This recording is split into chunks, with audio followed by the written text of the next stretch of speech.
Hi, this is Michael from Vermont Arborist, and today I want to talk to you about making a good pruning cut in a tree, why you should make a good pruning cut so that it heals properly, and we're going to touch on structural supports that you can create in a tree so that it holds together better structurally when it has a weak structure.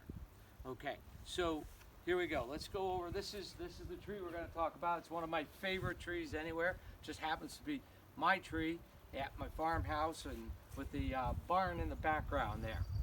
And so if we can come over here, and we're going to go over how to make a good pruning cut in a tree. And the first thing that you want to take note of is that every branch has what's called a branch bark collar. And if you look closely at it, you're going to see right here that there's a collar right there. And you look at this one, there's very faintly, there's a collar right there. Over here, okay, there's a collar right there. And you might just say, Michael, I never noticed that before. And I would respond, I know, why would you? Because unless somebody told you there's a collar, it's not like the sort of thing that you're going to really pick up on. But some scientists a while back did, fortunately, for all of us, and they figured out why that collar is important. And the collar is important because of what is called, this thing, it's an acronym, and it's called CODIT, C-O-D-I-T, which stands for compartmentalization of decay in trees, which is kind of long, I get it, and maybe you're not going to remember that, but just remember that the whole point of making a good pruning cut is so that the tree heals well.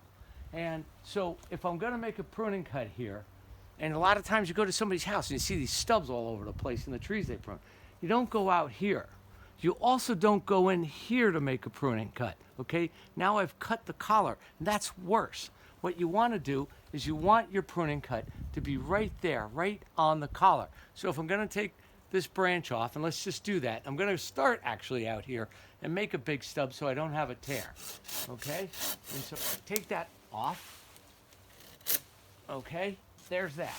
Then, so you see how it wanted to tear, and I don't want it to tear next to the collar. Then I get my saw right up next to it,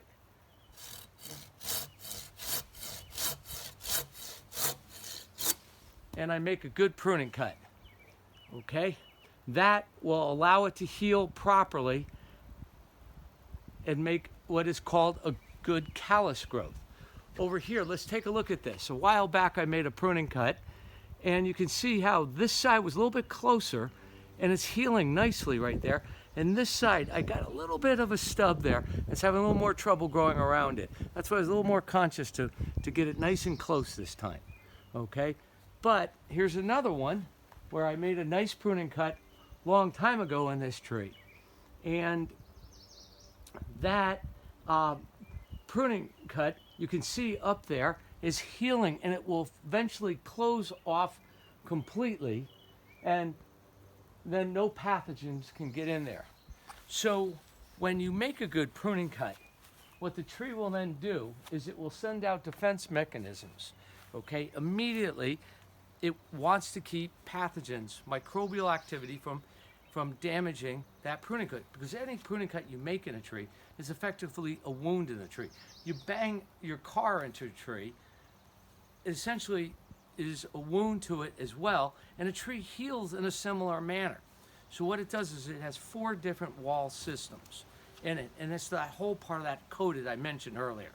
And what it is the first line of defense is it sends out in its vascular system antimicrobials into this area to prevent pathogens from damaging the tree.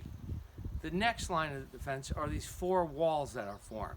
And the first wall is what it keeps it from going up and down, okay?